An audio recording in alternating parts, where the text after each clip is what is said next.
যেহেতু খেলা রুমের ভাড়া বেশি, খাওয়া দাওয়ার খরচ বেশি, গাড়ি ভাড়া বেশি, সব কিছু মিলে একটা লোক আমরা অনেক দূর থেকে আসছি, 2 দিন সময় লাগছে আসতে। তো আমরা 2 দিন সময় দিয়ে এই জায়গায় থাকতেছি, মিলে 6 দিন হয়ে গেছে। এর পরবর্তীতে যদি 2 দিন পিছিয়ে দেয় খেলাটা, তো আমরা 6 দিন। একটা লোকের কি এতগুলো সময় আছে এখন দিনকে 6 দিন 7 দিন একটা সময় দিয়ে একটা খেলা দেখবে? মানুষ 2 দিন 1 দিন সময় দিয়ে খেলাটা দেখতে অনেক টাফ ব্যাপার হয়ে যায়। এই জায়গায় আমরা 2 দিন অলরেডি 2 দিন গেছে গা, আমরা যারা 2 দিন থাকি 2 দিন পিছিয়ে দিয়ে খেলাটাকে দেখা সম্ভব? হাজার হাজার দর্শক দেখেন, চারিদিকে হাজার হাজার দর্শক হয়রানি, সবাই হয়রানি। এই যে কিছুদিন আগে মাঠের মাঝে একটা কোচ মারা গেল, যাই ক্রিকেটের সাথে তাই সব সময় আসেন তখন তাই মারা যাওয়ার পরও খেলাটা মানে চলছে।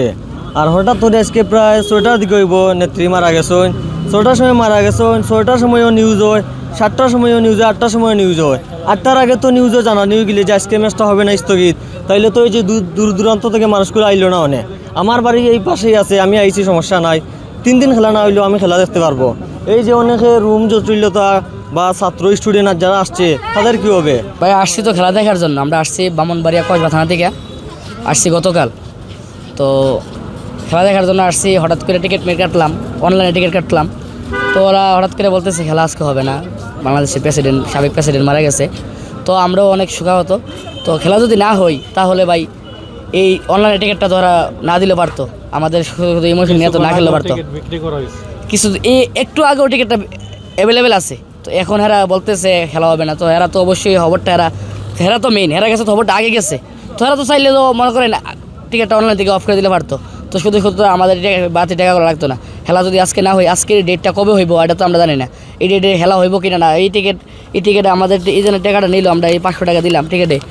এটার টিকিটে আমরা কোনো টাকা পাবো পাই না, ভাই কোনো আমরা শিওর আছে? আমরা গাড়ি ভাড়া বিরোধ চাই না, খাই আইছি বাইবা ফটাফট না করে ক্লাস করছি না, ক্লাস ছাড়িয়ে আইছি ডং লাগাইছি ইন্ডিয়ার ওখান। আমরা ও 3 জায়গা জানাইতে হইব। এখন আমরা চাই ও খেলা করতে 3টার সময় বিকাল রাত্রে হয়ে যাক, সমস্যা খেলা দেখবো আমরা। খেলা থেকে সকাল 6টার সময় মারা গেল, তাহলে আমাদের আরও আগে জানানো উচিত ছিল। এই ভাই চট্টগ্রাম থেকে রাতের টিকিটে আসছে খেলা দেখার জন্য। আমরা কত দূর দূরান্ত থেকে আসছি, সুনামগঞ্জের বর্ডার অঞ্চল থেকে আসছি খেলা দেখার জন্য। এই ম্যাচটা 1টার সময় শুরু না হয়ে যদি 3টার সময় শুরু হতো, আমরা মাঠে বসে ওনার জন্য দোয়া করতাম, ওনার জন্য আমরা প্রার্থনা করতাম যাতে আল্লাহ ওনার জান্নাত নাসিব করে। এখন আমাদেরকে তো দূর থেকে আনানোর পর বলতেছে এখন খেলা বন্ধ করতেছে, আমরা এখানে থাকবো। এটা আসলে আমাদের খেলা দেখার জন্য, সিলেট টাইটান্সের খেলা। আমরা সিলেট বিভাগের এবং আমরা অনেক দূর থেকে আসছি, নীলাদ্রি থেকে শিমুলবাগান থেকে আসছি, অনেক কষ্ট করে আসছি, কিন্তু আমরা আজকে খেলাটা আনন্দ করতে পারতেছি না, উপভোগ করতে পারছি না। এটা আমাদের কষ্ট।